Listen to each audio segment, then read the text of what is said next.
Masuk. Atas. Iya, masuk. Iya, udah.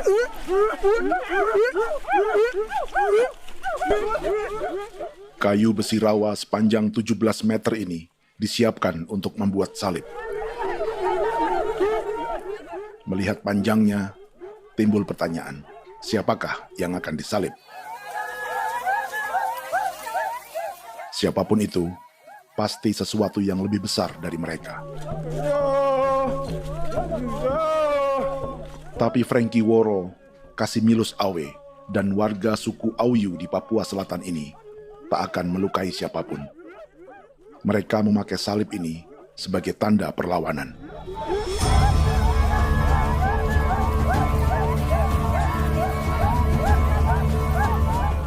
Yang mereka lawan memang lebih besar, yaitu pemerintah Republik Indonesia. Pemerintah sedang mengincar 2,5 juta hektar hutan orang Papua untuk proyek tanaman industri pangan dan energi.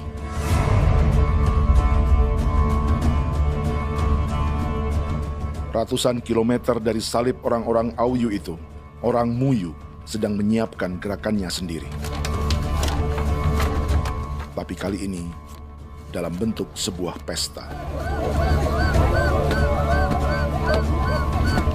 Pesta yang disiapkan oleh marga Kimco Jinibjo selama 10 tahun.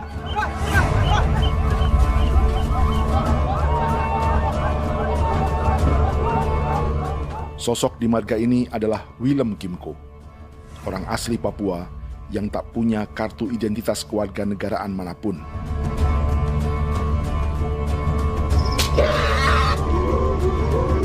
Pesta adat ini sudah cukup langka, tak hanya di Papua, bahkan di kawasan Pasifik dan peradaban Melanesia. Awalnya bayarnya aneh kalau bukan. Internet arti kau tidak lebih kau tidak lebih dan jitana ya kati kau beri barang dipo. Kau memang ambil kau kuning. Ada gagasan dan gerakan sosial di balik pesta orang-orang Muyu ini. Sama dengan gerakan salib merah yang dimulai orang-orang Auyu.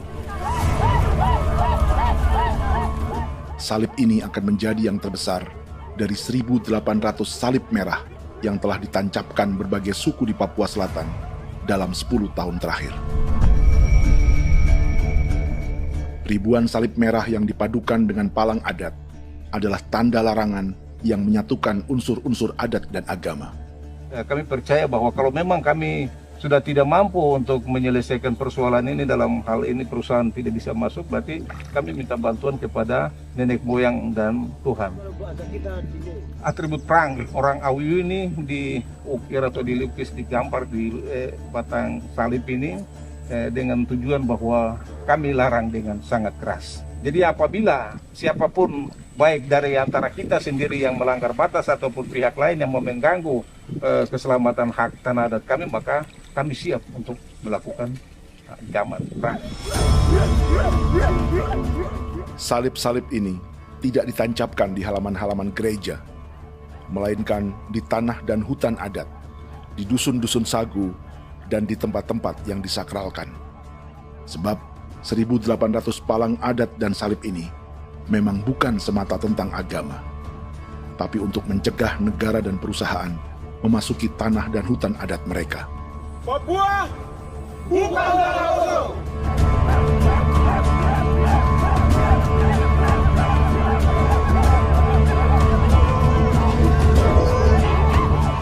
Di zaman TikTok ini, kami ingin menceritakan semua ini lewat film yang pendek.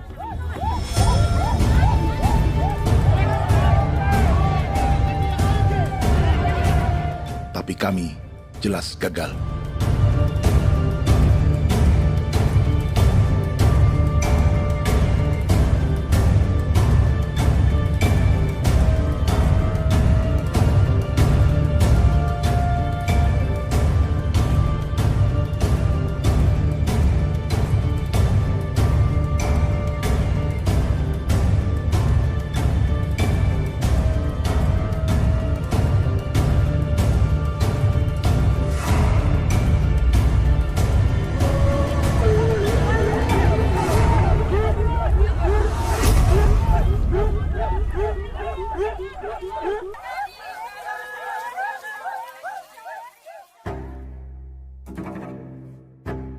Di planet ini, ada 5 pemilik hutan hujan tropis terluas yang tersisa.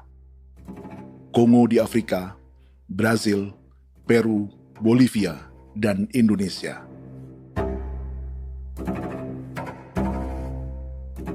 Di Indonesia, satu-satunya pulau yang hutannya masih terjaga adalah Papua, pulau terbesar kedua di dunia setelah Greenland. Lewat sejarah kolonialisme yang panjang, pulau ini kini dikuasai 2 negara. Bagian barat oleh Indonesia yang juga dikenal sebagai West Papua, dan bagian timur menjadi Papua Nugini. Dan tepat di perbatasan ini, di bagian Indonesia, sedang terjadi proyek pemusnahan hutan terbesar di dunia.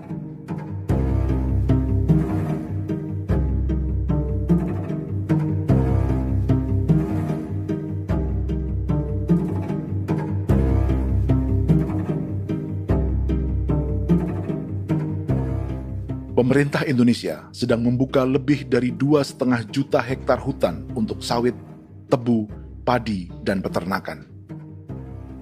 Ini disebut proyek strategis nasional untuk lumbung pangan dan energi yang jadi ambisi 3 presiden. Bagian terbesar direncanakan untuk mencetak sawah seluas 1,3 juta hektar.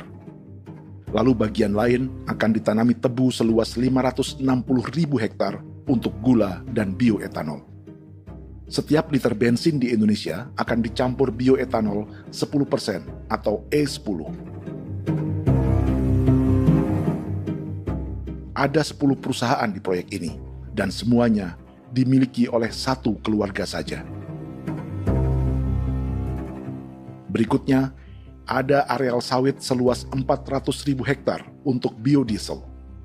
Targetnya mencampur 50% solar dengan minyak sawit atau B50. Dan terakhir, pemerintah akan membuka peternakan seluas 380.000 hektar. Jadi, apa yang salah dengan proyek pangan dan energi ini? 5 orang Papua dalam film ini akan menjawabnya.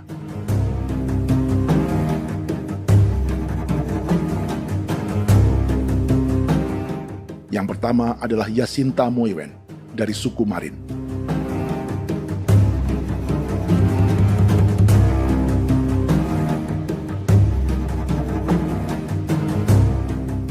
Yasinta dan warga di distrik Ilwayap di Merauke sudah menjadi korban.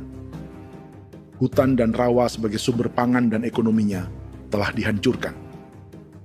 Jalan sepanjang 135 km sedang dibuat, dan di kiri kanannya akan dicetak 1 juta hektar sawah. Mereka sulit menolak atau melawan. Salib sudah digeser, masih datang lagi dengan senjatanya mereka nih. Karena proyek ini juga dijaga tentara. Macam-macam senjatanya.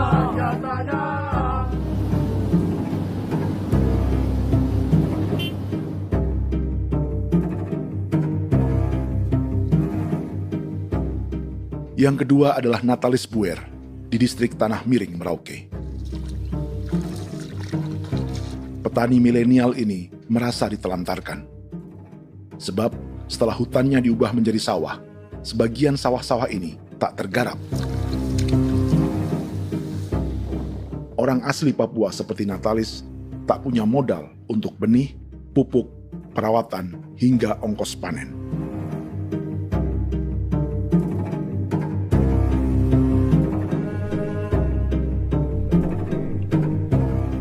Orang ketiga adalah Vincent Kuipalo dari suku Yenan di distrik Jagebob, Merauke. Vincent dan suku Ye sedang menjadi korban.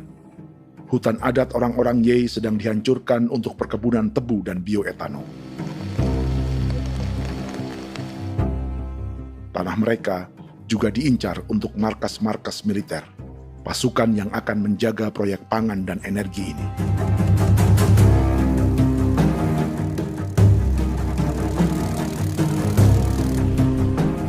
Yang keempat adalah Frankie Woro dari suku Auyu di distrik Fofi, Kabupaten Bovendigul. Hutan dan tanah mereka terancam perluasan perkebunan sawit untuk campuran biodiesel atau B50. Orang-orang dari suku Auyu ini adalah calon korban. Merekalah salah satu pelopor gerakan Palang Adat dan Salib Merah. Meski kadang berseberangan dengan gereja yang mereka anggap lebih mendukung pemerintah dan perusahaan.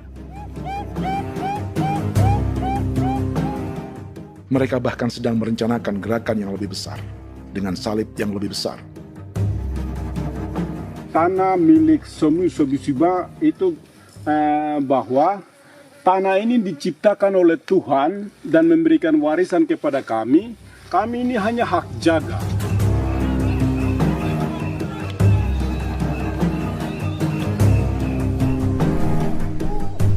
Sosok kelima adalah Willem Kimco dari suku Muyu di Bovendigul. Tokoh adat dari Muyu ini hidup di garis belakang proyek negara, sehingga belum menjadi korban. Tapi mereka sedang bersiap menghadapi segala kemungkinan. Tinggal di belantara dan perbatasan membuat sebagian mereka tak punya status kewarganegaraan. Tapi mereka telah hidup jauh sebelum ada Indonesia atau Papua Nugini.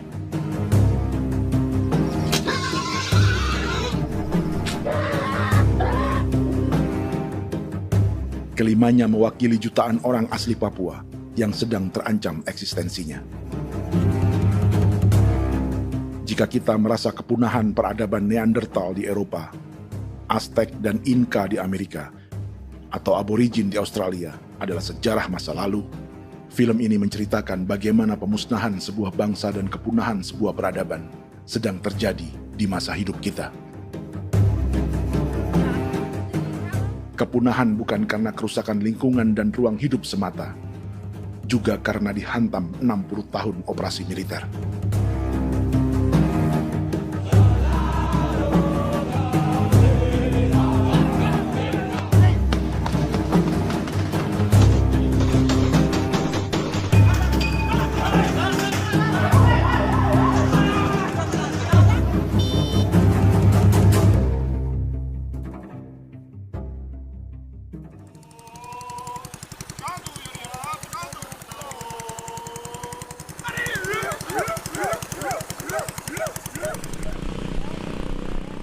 Frankie Woro dan orang-orang Auyu sedang berburu. Tapi lokasi perburuan mereka mulai dikuasai perusahaan perkebunan sawit.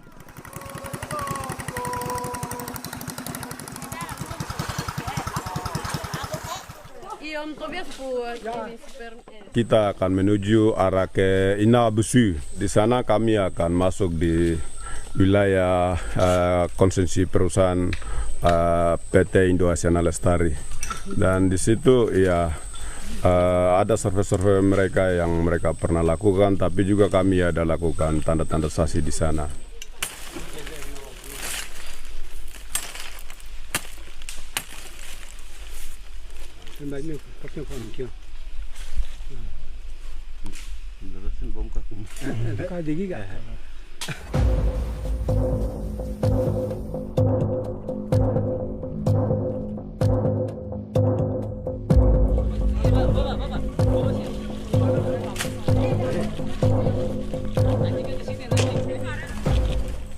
Dapat dengan yang induknya, tapi karena induknya dia lari dan terlambat kerja, akhirnya yang bisa kita dapat dia punya anak ini saja.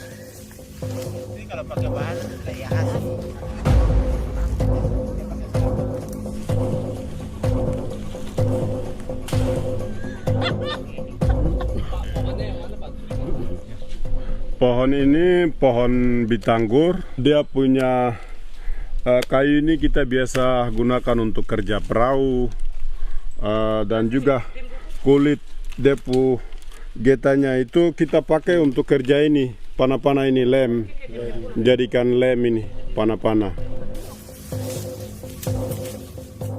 Hutan ini adalah supermarket bagi suku Auyu. Juga lumbung pangan atau bank untuk menyimpan deposito kekayaan alam. Hutan juga tempat yang penuh dengan sejarah suku, situs budaya, dan tempat-tempat sakral. Inilah yang sedang mereka pertahankan dari incaran pemerintah dan perusahaan. Untuk semua alasan ini, mereka menancapkan ribuan salib merah.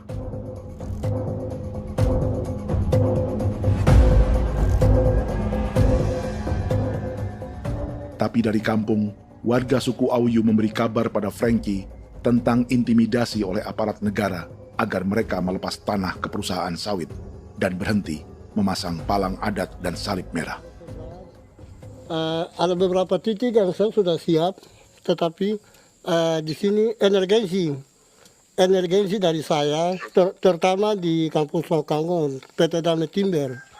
Dia mengganggu saya dengan menggunakan kekerasan maupun pihak hukum.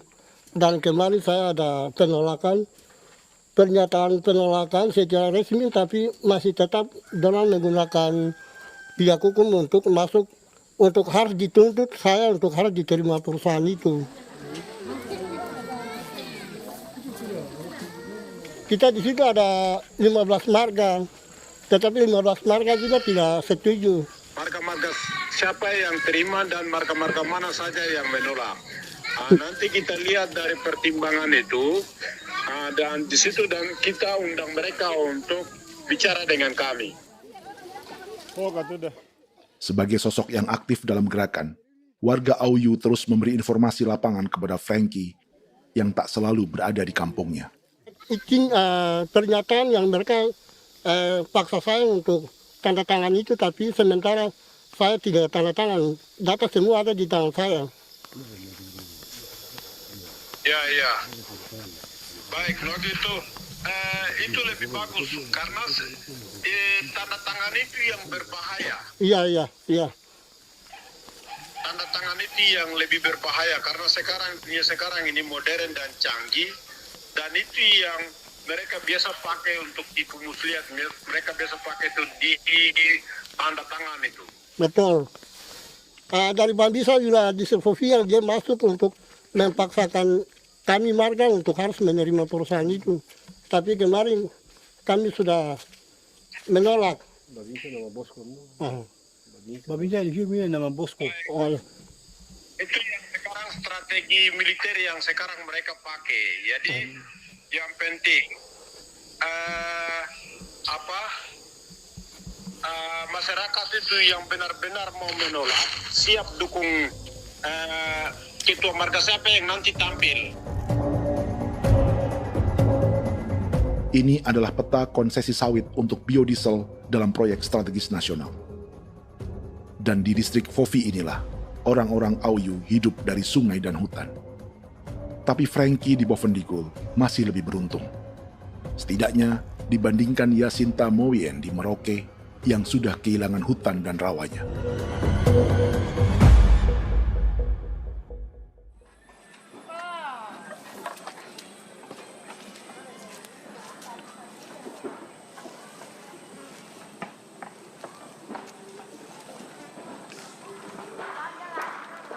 Yasinta dari suku Marin adalah petani sayur di Kampung Wanam, distrik Ilwayap, Merauke.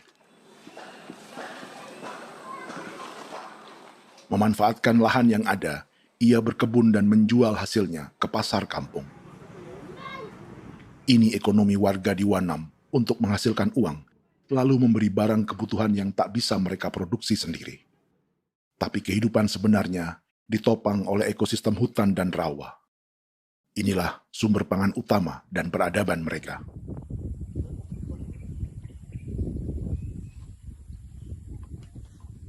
Namun ketenangan ini diusik ketika tiba-tiba pada Mei 2024, di Pelabuhan Wanam datang ratusan alat berat untuk proyek pangan dan energi pemerintah.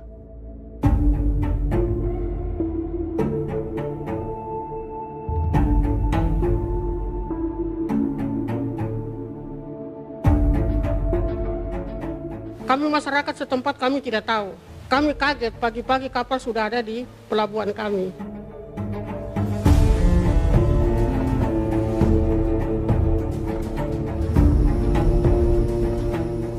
Yasinta Mowien atau Enrika Gebze dan warga lainnya tak pernah diajak bicara atau dimintai pendapat. Seakan-akan Papua adalah tanah kosong. Kita suka kaget yang dong bawa turun alat berat dong bawa turun, kita kaget masyarakat. Dorang subongkar itu kayu-kayu.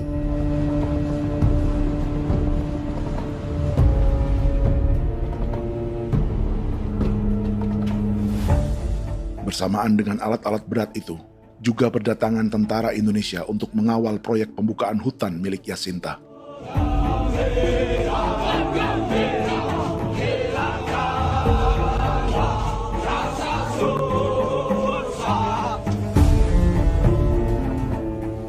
Ribu alat berat didatangkan dari Cina ke Papua oleh perusahaan bernama John Lin Group sebagai kontraktor pemerintah. Ini disebut sebagai pesanan eskavator terbesar di dunia dengan nilai 4 triliun rupiah. Misinya membuka hutan dan rawa milik orang Marin, salah satunya untuk membangun jalan sepanjang 135 km. Sementara di kiri kanannya akan dicetak sawah yang ditargetkan seluas 1,3 juta hektar. Jalan berupa garis lurus ini bukan rute tradisional ekonomi masyarakat. Jalan ini akan menghubungkan kawasan perkebunan sawit dan tebu di sebelah timur, juga untuk mobilisasi pasukan militer.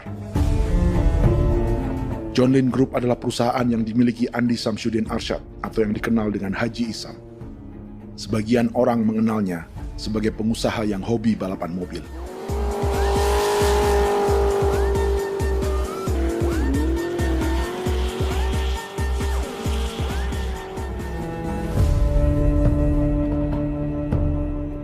Tapi di Kalimantan, ia berbisnis batu bara, perkebunan sawit, pengolahan karet, penerbangan, perkapalan, dan biodiesel. John Lin Group kini juga menjadi pemilik perkebunan tebu dan pabrik gula terbesar di Indonesia. Sayapnya melebar dari Kalimantan hingga ke Bombana, Sulawesi Tenggara. Perkebunan tebu, pabrik gula, dan industri bioetanol inilah yang juga sedang dikembangkan di Papua. Foto ini adalah momen ketika Isam bersama kerabatnya, Menteri Pertanian Amran Sulaiman dan Menteri Pertahanan Syafri Samsudin, meluncurkan program biodiesel atau B50 di Kalimantan Selatan.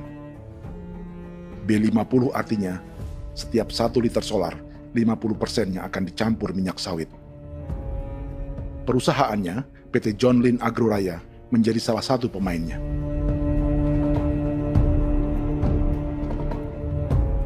Sepanjang tahun 2025, saham PT John Lin Agroraya pernah naik hingga 700%.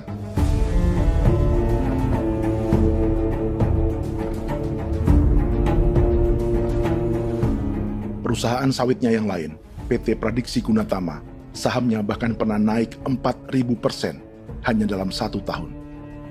Dari harga saham ini saja, nilai kekayaan keluarga Isam diperkirakan mencapai 100 triliun rupiah lebih, menjadikannya salah satu keluarga terkaya di Indonesia dan salah satu pemain penting industri bioenergi.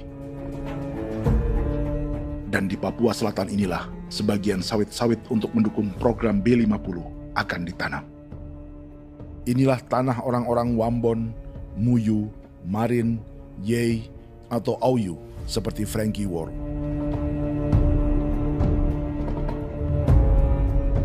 Haji Isam pernah menjadi tim kampanye nasional Presiden Joko Widodo dalam pemilu 2019 saat melawan Prabowo. Bintang Mahaputra Utama diberikan kepada Saudara Andi Syamsuddin Arsyad.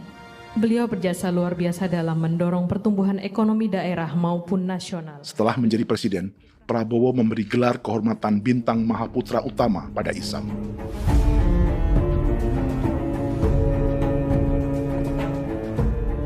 Sejumlah menteri Prabowo, juga kerabat dan orang-orang yang pernah bekerja di perusahaan Isam.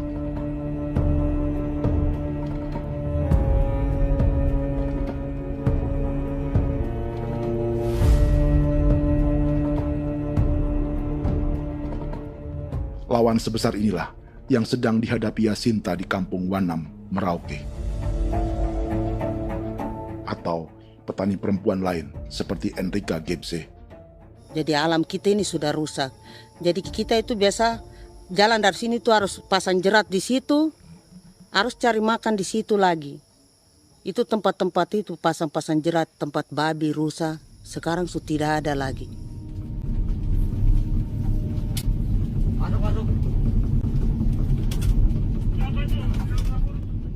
Rekaman ini memberi gambaran bagaimana Kasuari kehilangan rumah di bekas hutan dan rawa yang telah dibabat.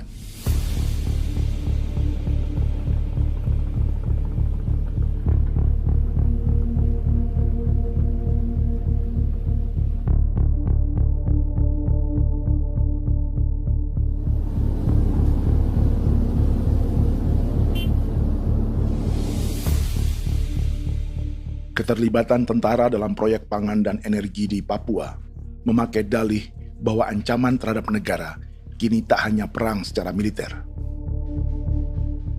tapi juga melalui pangan dan energi. Kementerian Pertahanan pun terlibat karena proyek ini dianggap operasi militer selain perang. Jadi tugas kamu adalah menjaga sumber cadangan pangan nasional. Macam-macam senjatanya,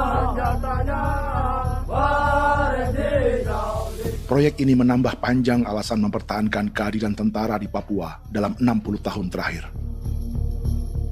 Saat ini, jumlah tentara Indonesia di Papua mencapai 56.000 personel, atau ada 1 tentara untuk setiap 100 orang Papua.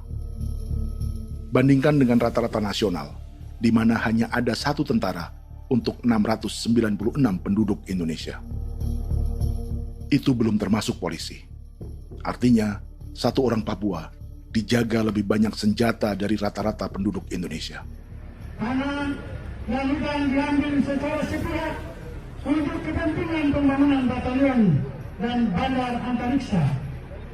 Ini bentuk perampasan masyarakat. Penolakan kehadiran markas-markas militer terjadi di sejumlah tempat di Papua. Tak hanya karena trauma dan ketakutan, juga karena mengambil tanah-tanah adat.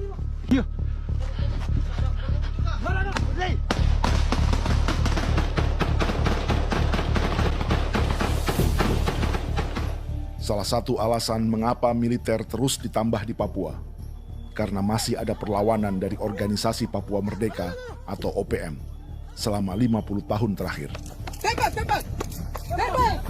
Ayo. Tapi kekuatan militer OPM diperkirakan hanya 1.430 personel dan 360 pucuk senjata. Selebihnya, mereka menggunakan senjata tradisional.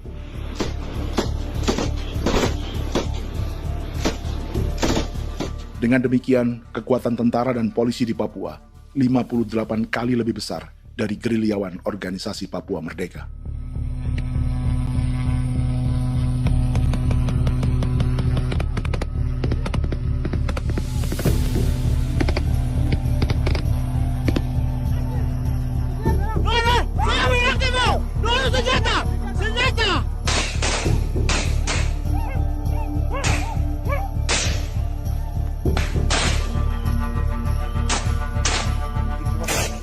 Sebagian tentara berada di garis depan pertempuran, tapi sebagian besar lainnya terlibat operasi non-tempur menjaga proyek pemerintah dan investor swasta.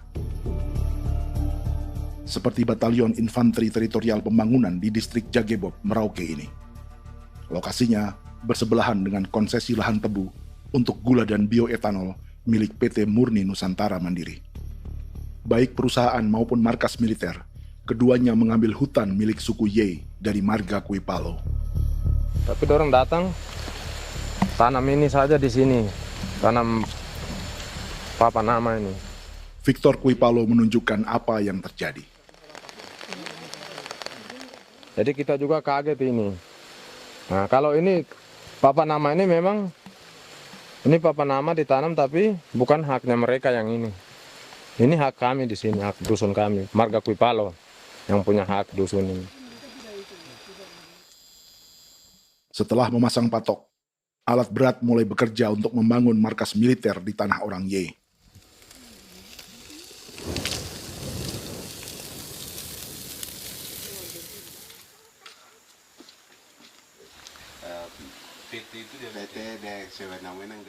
Kehadiran markas militer mengkhawatirkan warga yang pernah mengalami trauma. Takut kenapa? Kalau macam yang awal macam sekarang bu kampung hidup ini kan aman. Terus kenapa harus didirikan korem di sini? Bukankah dengan adanya Korem semakin aman ada tentara di sini? Kalau untuk kampung kayaknya tidak bisa aman kalau ada tentara, paling masyarakat dipukul itu ini. Kalau kampung hidup begini malah saya sejahtera dan saya punya masyarakat. Apa pernah ada pengalaman buruk sebelumnya dengan tentara di daerah sini? Ada yang cerita waktu pos-pos di sini tuh di 13, 12 itu zaman katanya Patimura. Memang kasihan. Malah kita punya orang ini yang dianiaya betul, dipukul. Disuruh kerja bakti tidak mau atau lama mencari, namanya kita pangkur sagu itu butuh waktu 1 minggu. Kalau lama begitu ya paling diseret apa pukul itu. Operasi militer Indonesia di Papua dimulai tahun 1962 lewat Operasi Trikora. Tapi perlawanan bersenjata pertama di Papua baru dilakukan tahun 1965 di Manokwari. Nanti tanggal 1 Mei jam 12.30 pemerintahan di Irian Barat mutlak akan jatuh di tangan.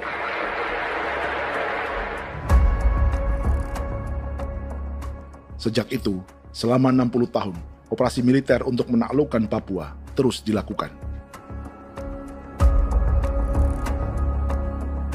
Salah satu operasi militer paling berdarah adalah Operasi Wibawa untuk memenangkan Indonesia dalam jajak pendapat tahun 1969. 643 orang tewas di Paniai. Lalu disusul 4.146 korban tewas antara tahun 1977 hingga 1978.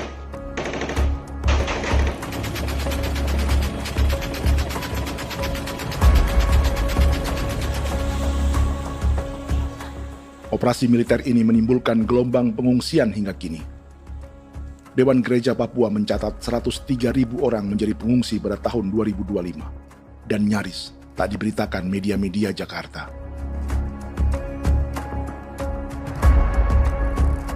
Jumlah pengungsi terbesar tercatat di Nduga yang mencapai 20.000 jiwa. Banyak di antaranya yang sedang hamil, seperti Jubiana, salah satu pengungsi Nduga. Jadi ini tagarik mesti kagi be muguruk berselari di namen wane gosel bigari me egirik munene an nimbo misle berselar ne wam darik lek prak de oi gore bangal no so ndak lo yo nandam yanet ndang no gat de nanen di ko nerwa membri wal marwa egirik munene wa tri ngel no semana ngal siak ya ber kumbik nyak masala orena me wo sulu rina men wani go semane kuman nak wani wani ndemo lo ndak misalina me bre go lo nak no semana ne be minit waru ra kana bi ne dige war de mino pragit de laina bulan Maret April yana mana kantan barang ne lire na bam ne Jubiana lalu menamai anaknya pengungsi Kogoya. Selain Jubiana, juga ada Emma dari Maibrat yang melahirkan di hutan. Sampai di kampung gini, katanya bilang ada tentara yang bangun jembatan. Saya capek itu juga pun masih tahan. Kembali lagi ke hutan lagi. Itu sampai saya jatuh di tengah jalan. Orang sampai terbanting di kayu semuanya. Berasa sakit begitu. Melengkapnya tuh Domika Serli, pengungsi Wako. Masyarakat sipil dari Kampung Aitrem sementara mengungsi karena kampungnya sementara dikuasai oleh TNI Polri. Seratusan ribu pengungsi di Papua saat ini jauh melampaui jumlah yang mengungsi ke Papua Nugini tahun 1984, yaitu 10.000 orang karena menghindari operasi militer.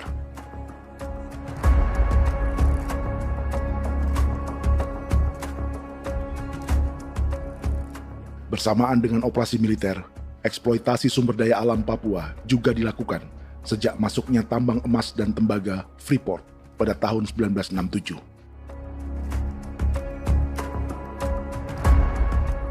Disusul perkebunan sawit awal tahun 1980-an. Lalu ada perburuan buaya untuk diambil kulitnya. Sebelumnya, ada eksploitasi gas alam di Teluk Bintuni, pencarian besar-besaran kayu gaharu, atau pembukaan hutan tanaman industri. Ini belum termasuk perburuan dan perdagangan ikan arwana di selatan Papua, penebangan kayu merbau dari hutan-hutan Jayapura, emas di Blok Wabu Intan Jaya, bahkan nikel di pulau-pulau kecil Raja Ampat.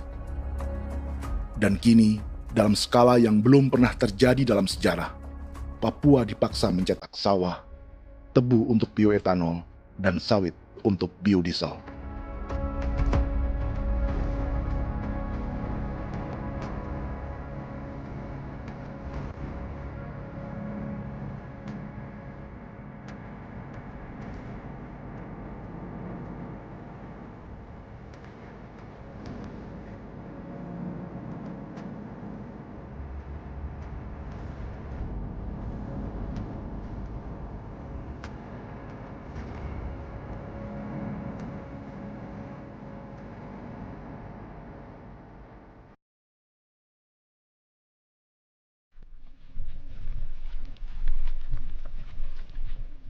Inilah yang sedang menimpa keluarga Vincent dan Victor Kuipalo di Merauke.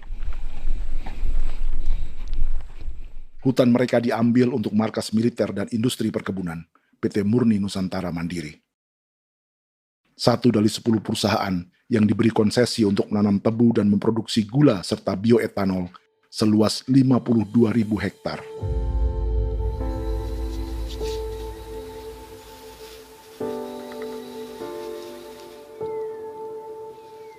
Perusahaan ini dianggap mengambil hutan dan tanah orang-orang Ye, terutama marga Kuipalo, yang memiliki hak adat terhadap 2.300 hektar hutan.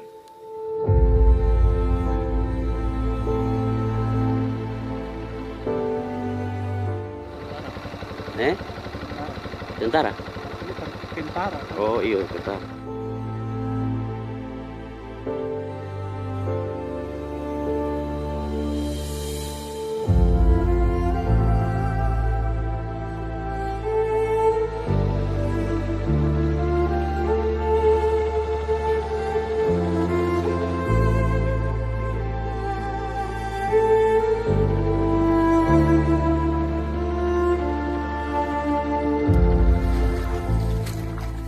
Keluarga Kuipalo sedang melihat apakah perusahaan semakin mengancam tanah mereka. Dan kekhawatiran itu terbukti. Iya, makanya tadi saya bilang ini dari sini saja dekat ini sudah masuk di dalam ujung lapang ini. Ini hutan, yang ini hutan yang dorong ada bongkar sekarang ini. Ini sudah punya alat sudah dekat ini. Dekat sekali ini. Ini di sini. Nacau, kelapa itu yang jalan lama, jalan setapak ini. Dari udara, terlihat alat-alat berat semakin mendekati tanah orang-orang Ye, marga Kuipalo.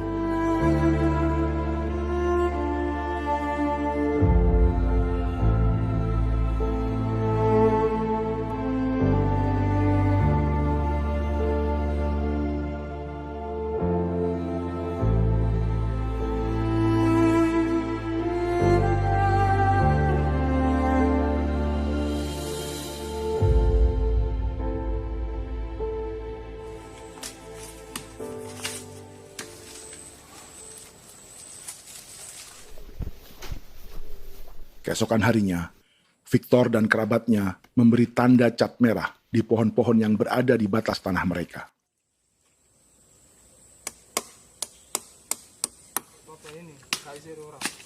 Tapi tanda peringatan adat ini tak diindahkan perusahaan.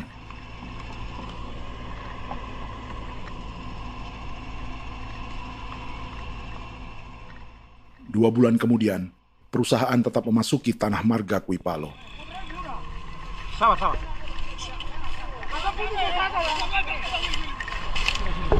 manusia, kau lihat. Sudah sakit hati sekali saya kasih tahu adik. Sudah masuk. Baik, kalau pikiran berubah lagi. Kami juga punya tangan, hanya beda rambut. Mister itu juga. Woi, buka. Tidak.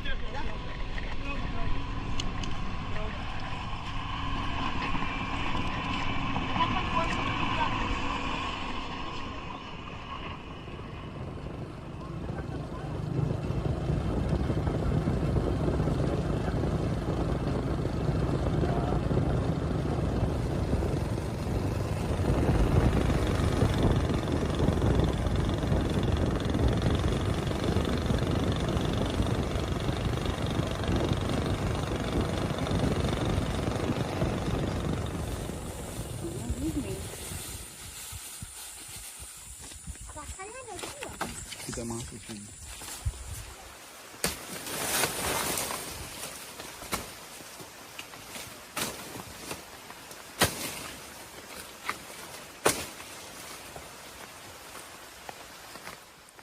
Jadi ya untuk itu seperti saya katakan tadi, apakah lebih baik kita tidak usah ada kan atau bagaimana, kita pisahkan,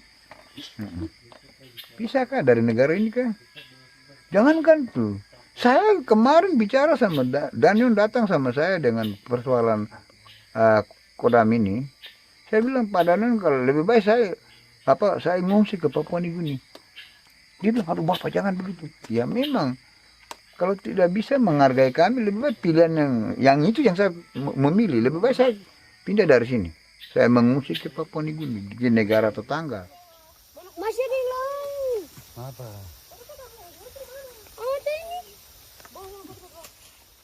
Saya bilang sama Kapolsek Pak Agustus ini 17 Agustus saya tidak kasih naik bendera merah putih. Saya bendera ada, nanti saya taruh di meja. Bendera saya ada. Karena saya punya pikiran percuma kita ini merasa bahwa kita hidup di bawah naungan merah putih. Ternyata merah putih tidak lindungi kami. Tidak anggap kami sebagai kami rakyatnya. Dia lambang negara. Dan kami menghargai lambang negara itu. Ternyata lambang negara ini kita bernaung di bawah lambang negara ini. Kita tidak dilindungi. Hak kita tidak dihargai.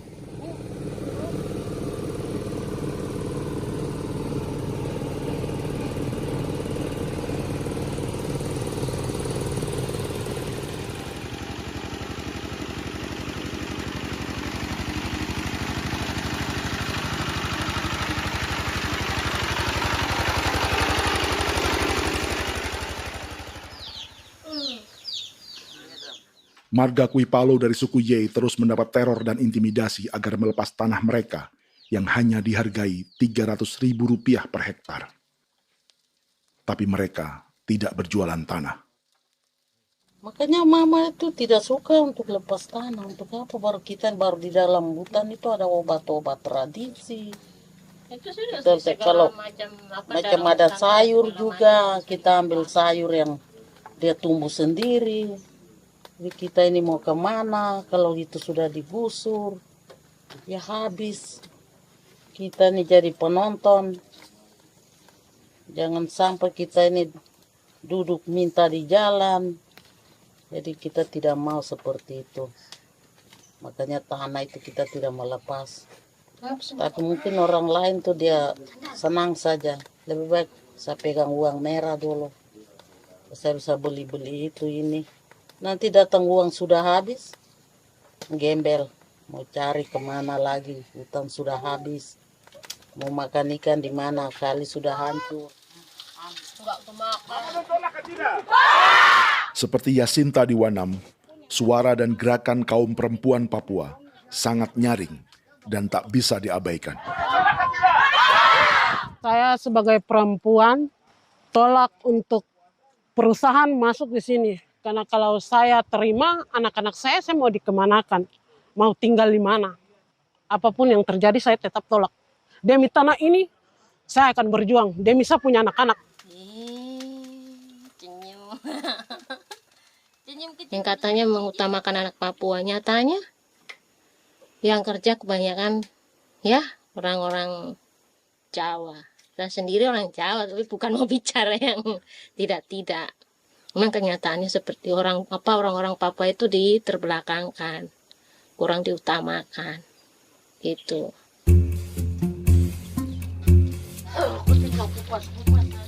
Proyek food estate seperti mencetak sawah, bukannya tak diikuti warga Papua.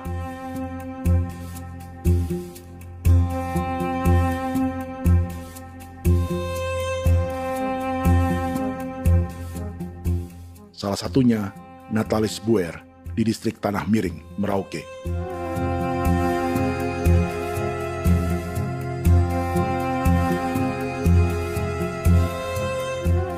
Setelah menghabisi hutan, pemerintah Indonesia mencetak sawah untuk tanaman padi karena beras mulai menjadi makanan pokok menggantikan sagu. Sebagian besar penggarapnya adalah warga transmigran yang datang sejak era 1980-an.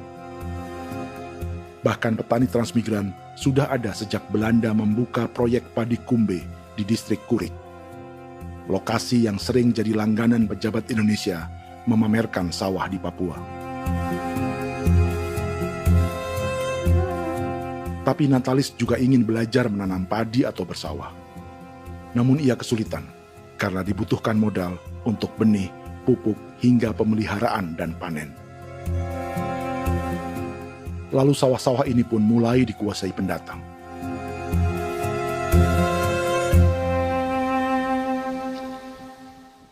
Tapi sejauh ini di kampung kami ini yang saya lihat memang ada kelompok kami punya di sini yang sudah tergabung dalam Gapoktan, kemudian masuk dalam optimalisasi lahan. Tapi baru saya anak asli yang punya lahan di sini. Mereka tidak punya. Pemerintah dalam hal ini adalah Kementerian Pertanian bersama-sama Kementerian Pertahanan yang dalam hal ini pada garis di bawahnya adalah TNI Angkatan Darat memberikan support yang maksimal kepada masyarakat khususnya di Merauke dalam rangka. Saya kemarin habis 9 juta. 9 juta ya? Iya, 9 juta karena dia sudah tidak dipakai toh. Ya. Perempuan Papua seperti Filomina juga mau bertani. Pemerintah memberi bantuan Rp900.000 per hektar lewat program optimalisasi lahan atau OPLAH. Tapi dibanding biaya produksi dan harga jual gabah, Filomina mengaku berkali-kali rugi dan kini memutuskan tak lagi menggarap sawahnya. Terus kita harus cari uang untuk kombe. Betul. Karung kita beli. Karung beri sendiri lagi. Tenda kita beli. Ini dari yang offline ini don tidak siapkan. Tidak ada. Tidak ada ya, jadi mama don sendiri. Itu yang saya ada bilang, 900.000. Itu modal untuk kerja sawah ini. Mulai dari kerja sampai nanti panen. Panen. Wih, ngeri sekali. Iya, lucu toh? Tidak dapat itu. Betul, Mam. Kalau disuruh tanam ubi berhektar-hektar, mari datang. Kita tahu cara rawatnya bagaimana, iya. Tanamnya bagaimana, tanam model bagaimana supaya hasilnya model begitu. Kita tahu. Kalau yang ini kan kita baru belajar. Sebagian hutan milik warga Senayu di Merauke sudah dibuka untuk sawah dan kebun tebu oleh PT Global Papua Abadi. Proyek pertanian ini dikerjakan oleh Kodim Merauke. Mereka melepas sebagian tanah karena ingin belajar bertani. Saya punya nenek moyang tidak ajar saya tanam padi. Tapi saya mau berubah. Generasi saya yang berikut ini besok lusa tidak bisa makan pisang, sagu. Namun program optimalisasi lahan yang dijanjikan dengan berbagai bantuan tak dirasakan Filomina. Obat rumput beli, obat padi beli, jonder kita bayar, bahkan bibit masih kurang, cari bibit lagi beli. Jadi saya memang kalau program pemerintah saya sama sekali saya tidak suka. Baku tipu saja.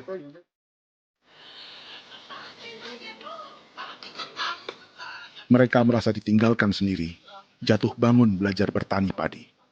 Sementara sumber pangan dan air yang semula mudah didapat, kini telah berganti sawah dan kebun tebu. Dulu kita masih bisa jalan, nanti masak di kali, pakai air kali. Minum pakai air kali. Sekarang, kok mau masak? Tidak ada air. Air ada susu, mau minum tidak bisa. Sudah dengan obat. Drone semprot itu saja drone. Drone yang semprot. Saya lihat gitu. Jadi kita bukan drone yang terbang di atas untuk disemprot. Dong lempar pupuk di bawah ya dia mengalir ke kali. Mengalir ke kali, ke rawa-rawa.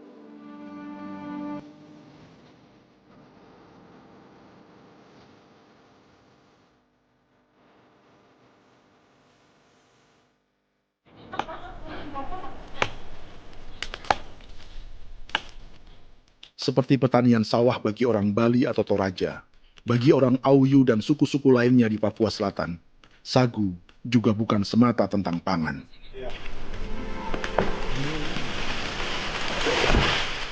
Bagi orang Auyu dan Marin, sagu adalah kerabat, sosok orang tua, sosok nenek moyang yang harus dijaga dan dilindungi.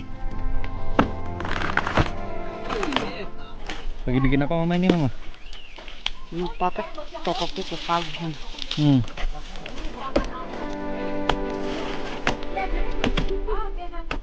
Kami diingatkan oleh leluhur, sagu itu tidak boleh digusur dan tidak boleh diganggu dengan cara apapun, dan di dalam rangka kepentingan apapun tidak boleh.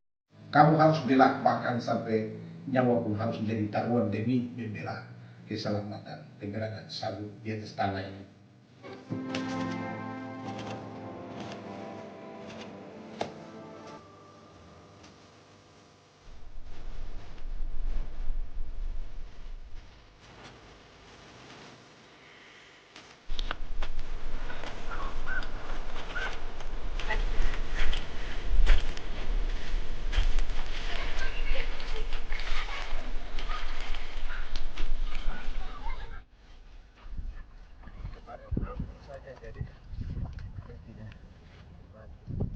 Menurut Natalis, pemerintah di Jakarta mendefinisikan lumbung pangan semata urusan beras dan mencetak sawah. Sebenarnya orang Papua itu bukan tidak bisa bertani.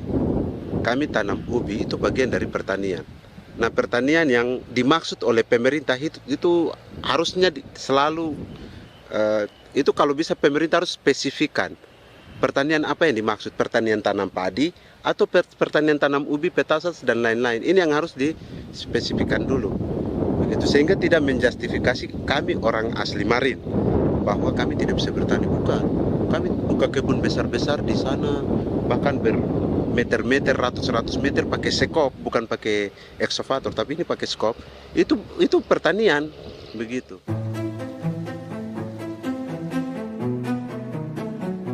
Bagi Natalis, alih-alih memaksimalkan sawah-sawah yang sudah ada untuk petani Papua, pemerintah selalu membuka hutan baru, seperti dikerjakan perusahaan John Lynn Group dan melibatkan tentara. Padahal, sejarah keterlibatan militer dalam proyek food estate atau cetak sawah adalah sejarah kegagalan yang bertubi-tubi 4 presiden selama 30 tahun terakhir.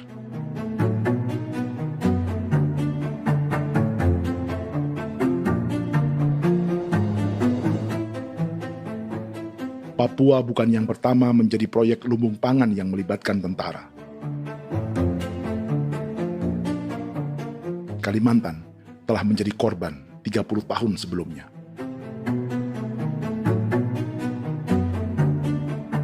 Ini adalah bekas hutan yang sudah dibuka di Pulang Pisau, Kalimantan Tengah.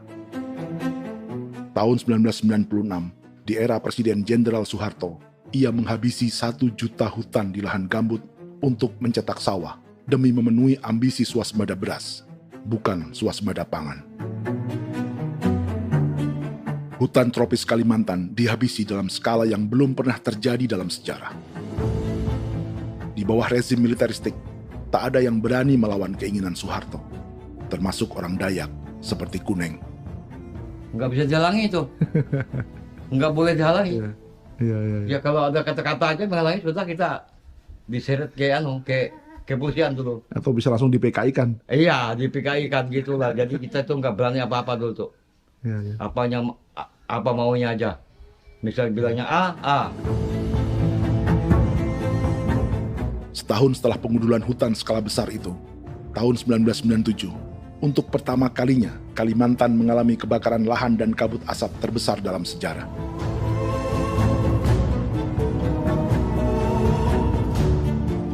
Sebagai ilustrasi, ini kondisi kabut asap tahun 2015.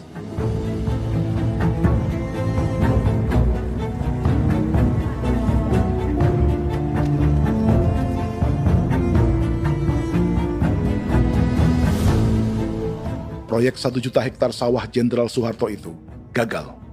Bendungan dan saluran irigasi mangkrak hingga kini. Mei 1998, rezim Soeharto tumbang. 2 tahun setelah ia menumbangkan jutaan hektar pohon di Kalimantan. Setiap tahun, lokasi ini menyumbang kebakaran dan kabut asap yang merugikan jutaan orang. Sawah yang berhasil di Kalimantan justru bukan sawah yang dibangun Jenderal Soeharto, melainkan yang dirintis para transmigran sejak era 1980-an.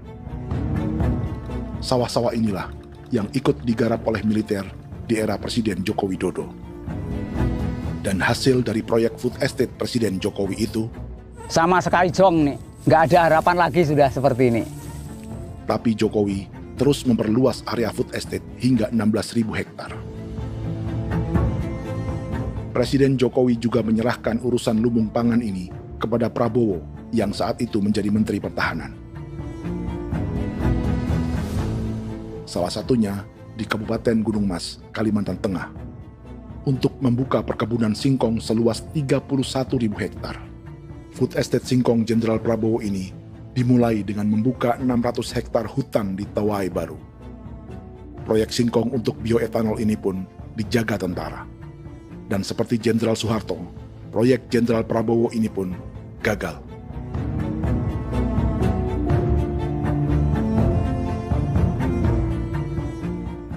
Dengan reputasi ini, Joko Widodo dan Prabowo justru sedang membuka 2,5 juta hektar di Papua.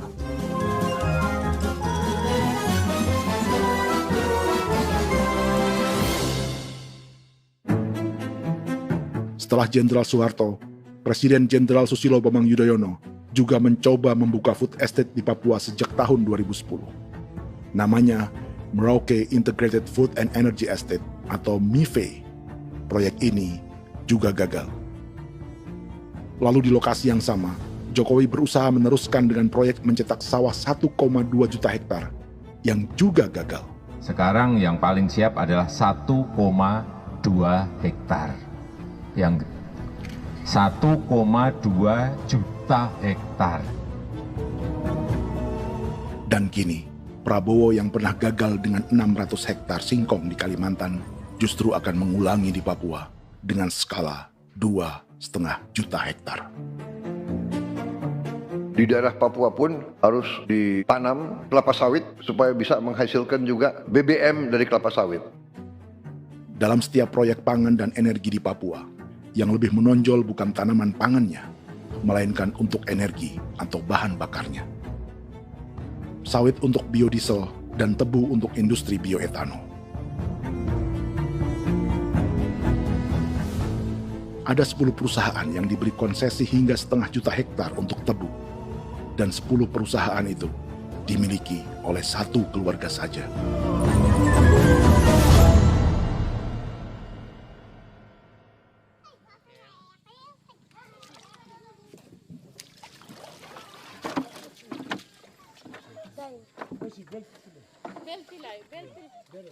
Para perempuan Auyu di Bovendigul akan berangkat memancing. Priska Beni membantu menyiapkan perahu.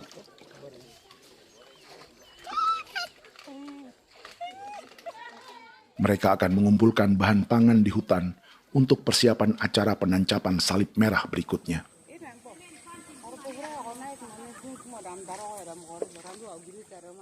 Priska sudah mengambil posisi memancing.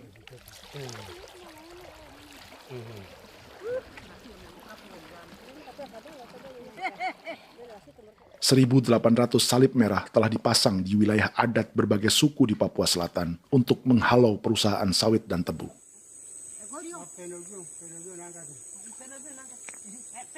Maria Tebung yang paling muda datang membawa hasil. 2 ekor ikan gastor alias gabus toraja. Sebagai generasi Z, pendidikannya sampai sekolah dasar. Di perusahaan perkebunan seperti sawit atau tebu, ijazah SD hanya bisa menjadi buruh kasar. Tapi ia tak tertarik. Karena kita hidup itu dari alam, kita pancing, juga di darat, bawa anjing, terus bikin pagar sagu, dapat babi, bawa baru kita makan. Jadi kita tidak mau perusahaan masuk.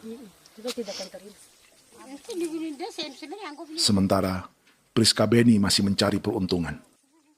Tapi baginya, menjadi nelayan di Sungai Fofi masih lebih baik daripada bekerja 9 tahun di perkebunan sawit.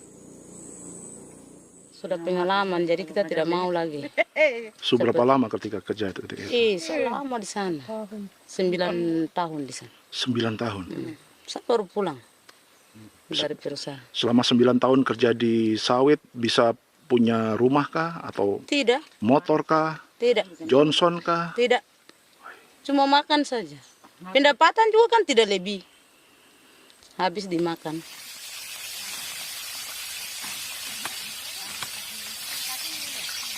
Satu minggu libur berapa hari? Tidak libur. Minggu tetap kerja? Tetap kerja. Tidak bisa ke gereja? Hari Minggu kerja. Hari Minggu juga kerja. Dia tidak mengenal agama perusahaan itu. Di grup perusahaan sawit Korindo, Priska digaji 2 juta rupiah per bulan dan tinggal di mes karyawan. Tapi gaji itu dipotong bahan makanan atau BAMA rata-rata 1 juta rupiah setiap bulan. Korindo adalah grup perusahaan yang salah satu usahanya adalah hutan tanaman industri dan sawit di Bovendigul dan Merauke. Di Papua, mereka memakai bendera PT Tunas Sarwa Ema. Perusahaan ini pernah memberi bantuan pada Keuskupan Agung Merauke. Keuskupan Merauke belakangan mengeluarkan pernyataan mendukung proyek strategis nasional di Papua. Umat Katolik yang memprotes sikap gereja tersebut ditangkap polisi. Jadi selama 9 tahun tidak bisa nabung? Tidak. Makan saja. Makan saja. Makan saja. Menabung bagaimana? Keperluan banyak. Tidak sampai. Habis di anak-anak uang sekolah. Uang 1 juta itu mana sampai. Mau nabung juga tidak cukup. Sudah pengalaman, jadi kalau di sini perusahaan mau masuk tidak.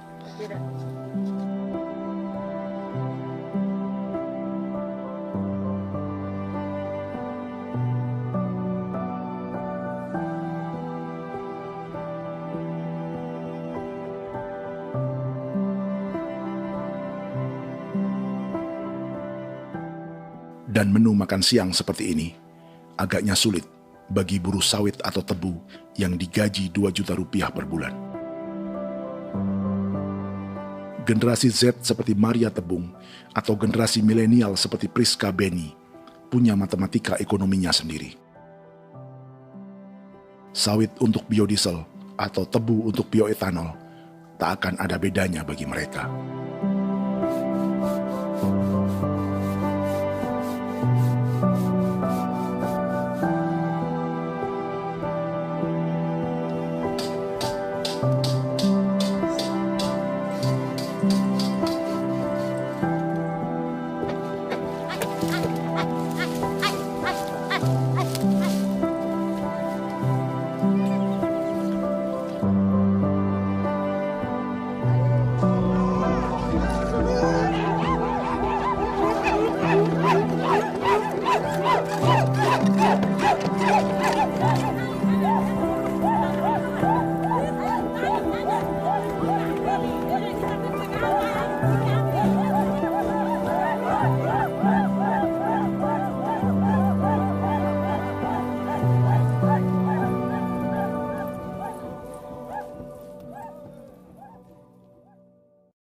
Perkebunan tebu 1,5 juta hektar di Merauke adalah ide 3 presiden untuk menggenjot penggunaan bioenergi sebagai campuran bahan bakar fosil.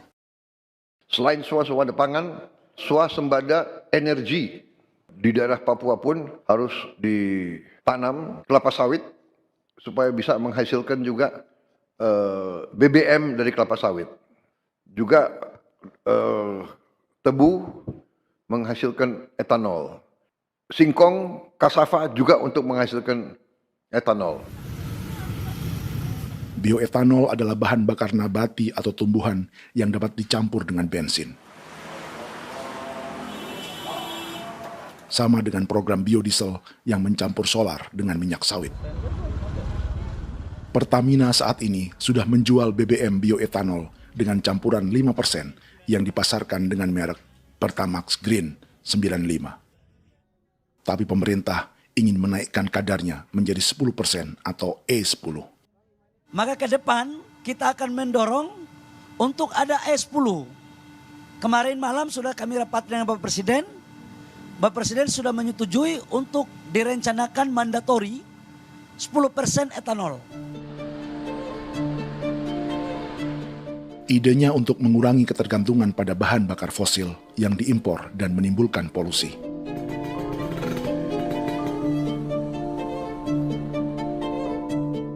Tapi bioetanol bukannya tak mengorbankan lingkungan, hutan, rawa, dan manusia. Karena program E10 membutuhkan 7,3 miliar liter bioetanol, maka lahan yang dibuka untuk menanam tebu bisa mencapai 1,3 juta hektar. Sementara saat ini, luas perkebunan tebu di Indonesia hanya 500 sampai 600 ribu hektar. Artinya, butuh lahan baru hingga 800 ribu hektar untuk menanam tebu. Dan 500 ribu hektar diantaranya sedang dibuka di Papua. Hutan yang tadinya untuk menumbuhkan pangan berubah jadi tanaman untuk bahan bakar di jalanan. Kecepatan pulihnya hutan beradu dengan jumlah dan kecepatan kendaraan di jalanan.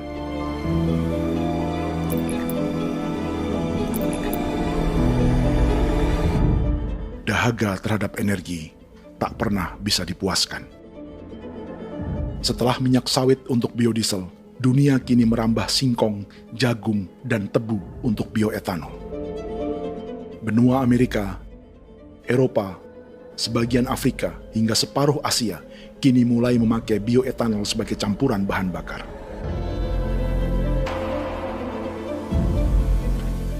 Selain perebutan lahan, masa depan dunia juga dibayangi semakin mahalnya harga pangan karena persaingan antara perut manusia dengan tangki kendaraan. Ini adalah lokasi perkebunan tebu dan bioetanol PT Murni Nusantara Mandiri yang mengancam tanah Vincent Quipalo dan orang-orang Ye di Merauke. Beberapa kilometer di selatan adalah PT Global Papua Abadi yang mengancam tanah orang-orang Muyu dan Marin. Dua perusahaan ini adalah bagian dari 10 perusahaan yang mendapat konsesi lahan untuk tebu dan bioetanol di Merauke. Batas konsesi mereka bahkan sama dengan batas negara Indonesia dengan Papua Nugini. Salah satu ciri bahwa peta konsesi ini dibuat di Jakarta dari atas meja. Sama seperti kolonial Inggris dan Belanda ketika mereka membagi Pulau Papua dengan garis lurus pada abad 19. Seakan Papua adalah tanah kosong. Bedanya, meski peta konsesi ini mengatur batas 10 perusahaan, tapi perusahaan-perusahaan ini sebenarnya dimiliki oleh satu keluarga saja. Ini nama 9 dari 10 perusahaan tebu dan bioetanol di Merauke, Papua. 99% saham mereka dimiliki sebuah perusahaan bernama PT Merauke Nusantara Manis. Sementara 1% sisanya dimiliki PT Merauke Gula Mandiri. Tapi saham kedua perusahaan ini dimiliki PT Merauke Sugar Group. Dan perusahaan ini, 90% sahamnya dimiliki pengusaha bernama Angelia Bonaventure Sudirman, serta perusahaan bernama Zico Trust dan Resource Harvest. Lalu 10% lainnya dikuasai PT Papua Energi Abadi, yang pemiliknya adalah Dudi Christian dan Angel Madeline. Sekarang, mari kita lihat siapa mereka.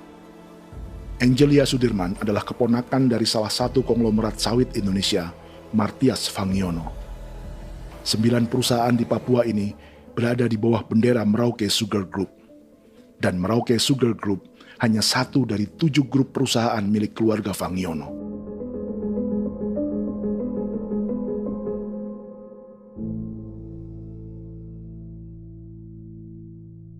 Ini Martias Fangiono. Seperti Haji Isam, Martias selama ini dikenal sebagai pengusaha sawit yang kini merambah bisnis tebu dan bioetanol. Ini momen saat penanaman perdana tebu di Merauke bersama Presiden Joko Widodo Juli 2024. Di sini juga ada anak Martias Fangiono, yaitu Wirastuti Fangiono. Wirastuti adalah salah satu yang menonjol dari keluarga Fangiono.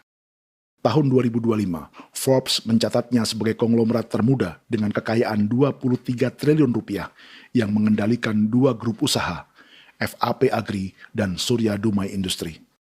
Keduanya adalah perusahaan sawit dan biodiesel. Anak dan bapak ini adalah investor utama bagi Jokowi dan Prabowo untuk proyek tebu dan bioetanol di Papua. Sementara yang ini adalah Martua Sitorus, pemilik raksasa agribisnis dunia, Wilmar International, yang juga memegang konsesi sawit di Papua lewat berbagai perusahaan. Tapi Martua kini memakai bendera baru, yaitu KPN Corporation atau Karunia Prima Nastari. KPN inilah yang memiliki kelindan bisnis dengan keluarga Fangiono untuk proyek tebu Merauke. Apalagi grup Wilmar yang didirikannya juga pemain gula utama di Australia. Tahun 2010, Wilmar membeli 100% saham perusahaan gula terbesar Australia, Sucrogin. Akuisisi senilai 1,5 miliar dolar Amerika ini langsung menjadikan Wilmar pemain tebu terbesar kelima dunia. Sebagian bibit tebu yang ditanam di Merauke adalah varietas yang dikembangkan Lembaga Riset Gula Australia atau Sugar Research Australia. Sugar Research Australia lalu menjalin kontrak pengembangan bibit dengan PT Global Papua Abadi milik Fangiono. Tapi masalahnya, Sugar Research Australia adalah badan publik yang tugasnya memajukan petani tebu dan sebagian dananya berasal dari pajak warga Australia. Itu artinya, warga Australia membiayai pengembangan bibit tebu untuk investor dan pemerintah Indonesia. Dokumen ini menunjukkan bahwa lembaga yang dibiayai warga Australia itu pernah memiliki kontrak penyediaan bibit dengan PT Global Papua Abadi milik keluarga Fangiono. Kontrak itu baru berakhir pada November 2024. Artinya, saat Presiden Jokowi dan keluarga Fangiono menanam bibit tebu pada Juli 2024 ini, kontrak itu masih berlaku. Nama lain dalam keluarga ini adalah Siliandra Fangiono, yang pada tahun 2024 dijuluki Raja Sawit Termuda dengan kekayaan 39 triliun rupiah dalam catatan Forbes. Ia mengendalikan grup First Resources. Secara umum, keluarga Fangiono memiliki 20 perusahaan di Sumatera, 32 perusahaan di Kalimantan, 1 di Jakarta, 2 di Singapura, dan 25 perusahaan di Papua. Di Papua, perusahaannya tersebar dari Sorong, Mapi, hingga Merauke. Para politikus dan pejabat Indonesia terus membesarkan konglomerasi, meski Martias Fangiono pernah divonis 1,5 tahun penjara karena kasus pembalakan liar dan kebun sawit ilegal tahun 2007. Sementara tahun 2022, Wilmar terlibat kasus korupsi ekspor minyak sawit dan divonis mengembalikan kerugian negara 11,8 triliun rupiah. Tumpukan uang ini disebut sebagai pembayaran dari grup Wilmar yang diterima secara simbolis oleh Presiden Prabowo pada Juni 2025 lalu. Tapi peran raksasa biodiesel dan bioetanol dunia ini belum akan surut di Indonesia. Bahkan sebaliknya. Sebuah dokumen presentasi bisnis dari Wilmar International Limited pada tahun 2010 ini bisa menjadi petunjuk. Presentasi ini bagian dari proses pembelian 100% saham raksasa tebu Australia, Sucrogin. Dalam presentasi ini, Wilmar mengaku ditawari konsesi lahan 200.000 hektar di Papua, atau dulu disebut Irian Jaya, untuk menanam tebu. Dengan penerbangan hanya 2,5 jam dari kantor Sucrogin di kota Townsville ke Merauke, Wilmar akan mengawinkan bisnis gula dan bioetanolnya menjadi pemain dunia. Dan lokasi yang diincar oleh Wilmar adalah distrik Ilwayap di Merauke, kampung halaman Yasinta Moiwen. Dan persis disinilah, 14 tahun kemudian, ribuan eskavator John Lynn Group milik Haji Isam mulai membuka hutan sebagai kontraktor pemerintah. Presentasi dan gagasan ini dibuat oleh Wilmar pada Juli tahun 2010. Sebulan kemudian, Agustus 2010, pemerintah Presiden Susilo Bambang Yudhoyono meluncurkan proyek Lumbung Pangan dan Energi Merauke atau Merauke Integrated Food and Energy Estate. Targetnya membuka lahan 1 juta hektar dalam 5 klaster yang masing-masing 200.000 hektar. angka yang sama dengan presentasi Wilmar. 5 tahun kemudian, 2015, giliran Presiden Joko Widodo yang mau melanjutkan proyek pangan dan energi 1,2 juta hektar. Menjelang pensiun sebagai presiden, Jokowi kembali menggencarkan proyek ini dan melibatkan Prabowo sebagai Menteri Pertahanan. Jokowi lalu mendukung Prabowo sebagai presiden berpasangan dengan anaknya, Gibran Rakabuming Raka sebagai wakil presiden. Kini, setelah menjadi presiden, giliran Prabowo yang melanjutkan proyek bioetanol dan biodiesel dengan memobilisasi militer dan melibatkan pejabat-pejabat yang juga para elit partai koalisinya.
...300 tahun lalu, hutan-hutan di Pulau Jawa dalam waktu singkat berubah menjadi perkebunan tebu di bawah rezim kolonial Belanda.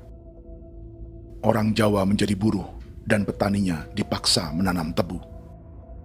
Dari kolonialisme dan politik tanam paksa itu, Belanda memperkaya negara dan para investornya. Tak puas membuka hutan untuk perkebunan di Jawa dan Sumatera, kolonial Belanda menanam tebu hingga di Suriname dan mengerahkan ribuan orang Jawa sebagai buruh pada tahun 1890. Inggris yang sudah menguasai negara seluas India dan Papua Nugini pun masih menanam tebu jauh di tengah Samudra Pasifik, di tanah orang-orang Fiji. Lalu memindahkan puluhan ribu orang India menjadi buruh di sana. 200 tahun sebelumnya, ratusan ribu orang Afrika bahkan diperbudak untuk bekerja di perkebunan-perkebunan tebu Spanyol dari selatan Eropa hingga Karibia, Kuba, atau Jamaika. Jika dulu tebu menjadi gula atau emas putih, kini cerita kolonialisme tebu berlanjut di Papua untuk bahan bakar nabati atau bioetanol. Dan seperti semua cerita tentang kolonialisme, akan ada yang berpesta dan ada yang membayar. Dalam setiap cerita pesta kolonialisme, baik di Jawa, Karibia, atau di Papua, selalu melibatkan para elit lokal, dari pejabat, perwira, hingga agamawan. Tapi dalam setiap kolonialisme, juga selalu ada cerita tentang mereka yang mempertahankan diri dan melawan.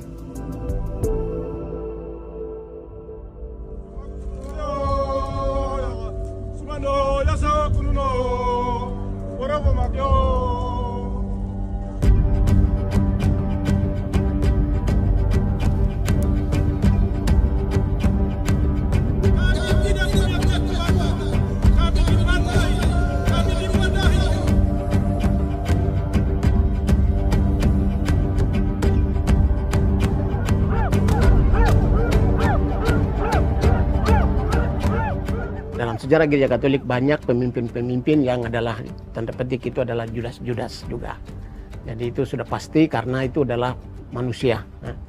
Satu sisi sebagai manusia dalam perjalanan digoda, apalagi ada dalam posisi-posisi jabatan ya mungkin banyak tawaran-tawaran lain, lalu disitulah terjadi pergeseran keberpihakannya kepada misi gereja tadi itu untuk umat, untuk mereka yang tertindas. Orang kirim eksavator, orang kirim tentara, orang kirim polisi. Pukul kami bukan pencuri, kami tidak pernah mencuri orang barang. Kami tidak pernah menangis ke orang lain. Kami tidak pernah menangis ke kita Bapak Mama, kami menangis kepadamu. Tuhan kami lemah. sudah tahu. Dia kata ini hijau cikui. Orang datang ke bangsa kami, ke wilayah kami untuk kasih habis kami.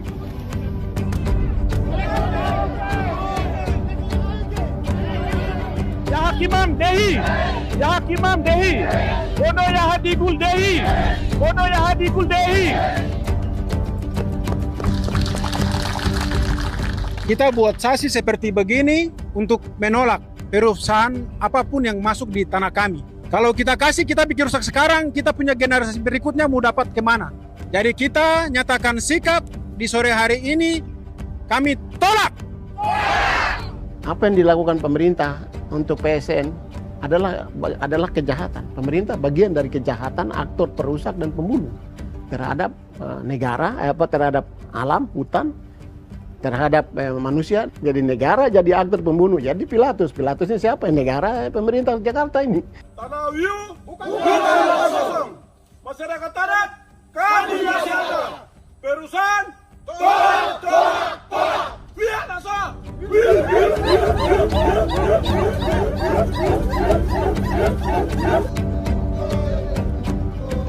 Jika tanah adat dan hutan adat hilang, kami mau hidup di mana? Maka di sini saya mau bilang, negara jangan tipu-tipu kami lagi.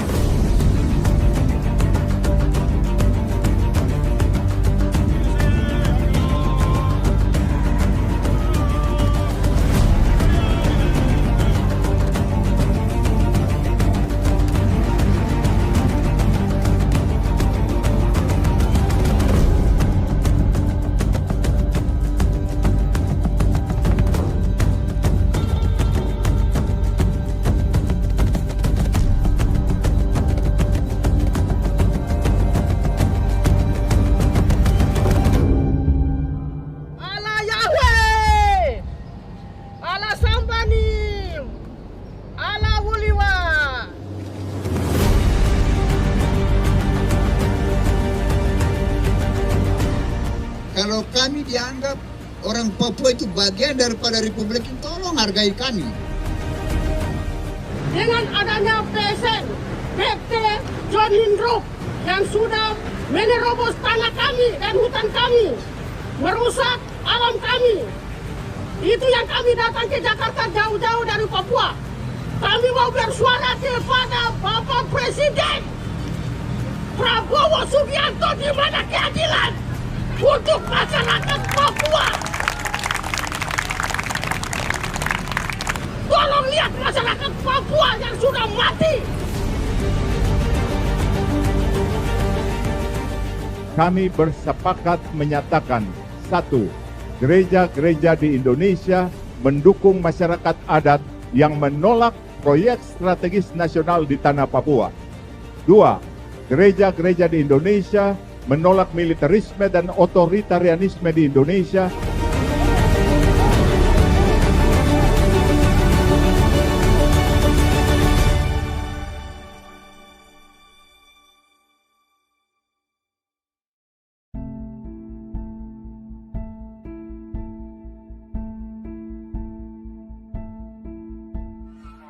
Kita sering merasa banyak hal buruk sudah jadi cerita sejarah. Dan kita sekarang hidup lebih baik, lebih beradab, atau mustahil melakukan kejahatan seperti di masa lalu. Kita tidak lagi menghukum mati orang dengan memenggal kepalanya. Kita menembaknya atau menyuntik racun agar tertidur dan mati. Tapi ada hal-hal yang tak berubah. Salah satu pembantaian yang kuat di ingatan kita adalah kejahatan Nazi atau genosida di Rwanda.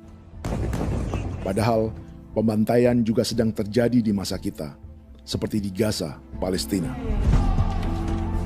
Penghancuran sebuah peradaban seperti Indian di Amerika atau aborigin di Australia juga kita anggap masa lalu. Sekarang kita merasa lebih baik dan lebih toleran. Padahal proses penghancuran bahkan pemusnahan yang sama sedang terjadi terhadap bangsa Melanesia di Papua. Begitu juga dengan praktik kolonialisme. Kita merasa penjajahan seperti dilakukan Portugis, Inggris, atau Belanda sudah menjadi sejarah. Dan Indonesia tidak mungkin menjajah. Padahal itulah yang sedang terjadi dan dirasakan di Papua.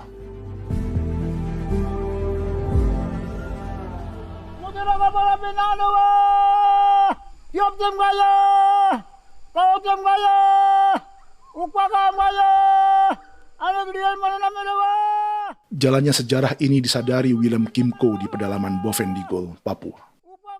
Hidup terpencil dan tak tersentuh urusan negara bukan berarti selalu aman.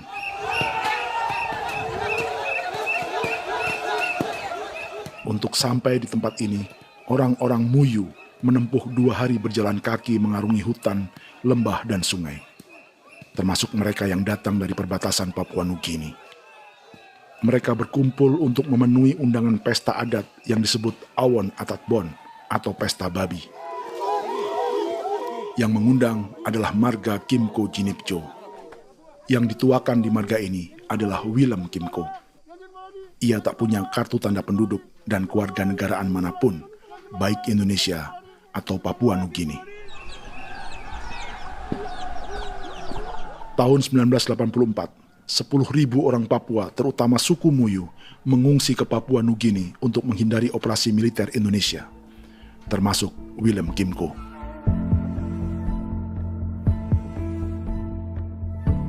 Apa yang membuat pesta adat ini istimewa?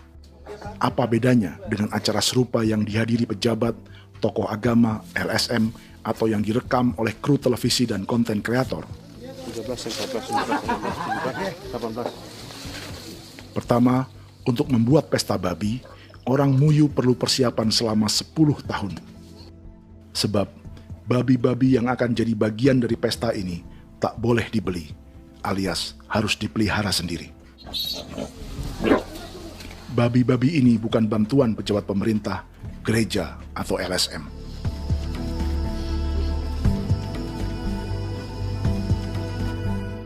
Yang kedua, babi-babi ini tidak dipelihara di kandang. Jadi punya nama babi ini kah? Harimau. Harimau? Harimau. Dia kulit dengan ini bulu di harimau, macam harimau begitu yang kasih nama harimau. Setelah diberi nama, mereka dilepas liarkan di hutan sejak kecil. 10 tahun kemudian, jika tiba saatnya pesta, para pemburu akan mencari mereka di dalam 479 hektar hutan milik marga Kimco. Suku atau marga lain tak akan mencurinya di hutan, karena mereka sudah punya babi dan wilayah masing-masing. Itu artinya, mereka harus tetap menjaga dan mempertahankan hutannya, agar babi-babi bisa hidup. Demikian juga dengan lahan pangan mereka, yang menumbuhkan sagu, keladi, atau aneka sayuran.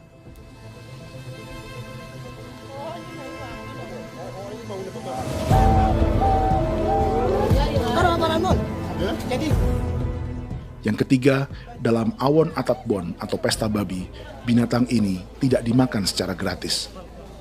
Setiap marga atau klan dalam suku Muyu akan membayar jerih payah tuan rumah menjaga hutan dan memelihara babi.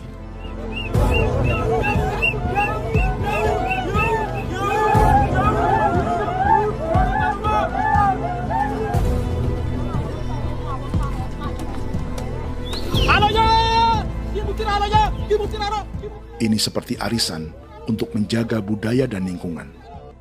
Bagian dari budaya dan ekonomi timbal balik yang ditandai dengan siklus memberi dan menerima.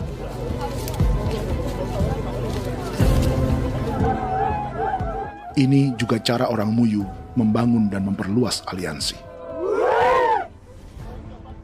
Awon bet begul bet, ulan yau kando bet, asat bet anani, asat bet jenek liga anani, ado amten anani, menini tene ya ke, kepo ke mau kau di mana? Kepo ke mau mayat nih. Kep tetek mau yang gue, kep kan bet wini ke iftore wen, nih wen netana ke kadek nih. Oke, kepo nanti ku tahu kepo ke pasar itu orang. Kon kene man gini wan. Koko kati bolon jabeng. Koko kuning bolon ja. Jika Willem Kimco dan marganya bisa menjaga hutan dan wilayahnya, marga lain ikut diuntungkan sebagai sebuah ekosistem. Demikian juga sebaliknya. Alasan keempat, mengapa pesta babi ini memiliki tempat khusus dalam peradaban orang Muyu, karena Willem Kimco khawatir peradaban mereka akan punah, menyusul ancaman terhadap ekosistem dan hutan. Setiap marga atau klan harus mengkonsolidasi diri dan membangun aliansi.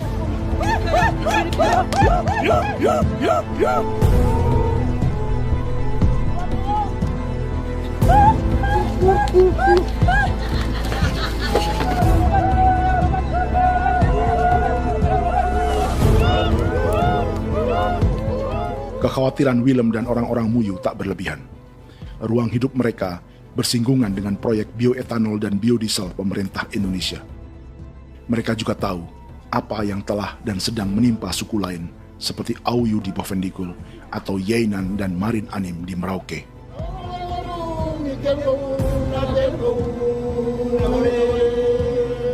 Jika suku-suku lain menggunakan palang adat dan salib merah sebagai gerakan perlawanan, orang-orang Muyu memakai pesta babi untuk mempersiapkan diri dan konsolidasi. Sebab, berbeda dengan saat mengungsi tahun 1984, kali ini yang datang ke tanah orang-orang Muyu tak hanya tentara, juga alat-alat berat bersama para pebisnis pangan dan energi. Awan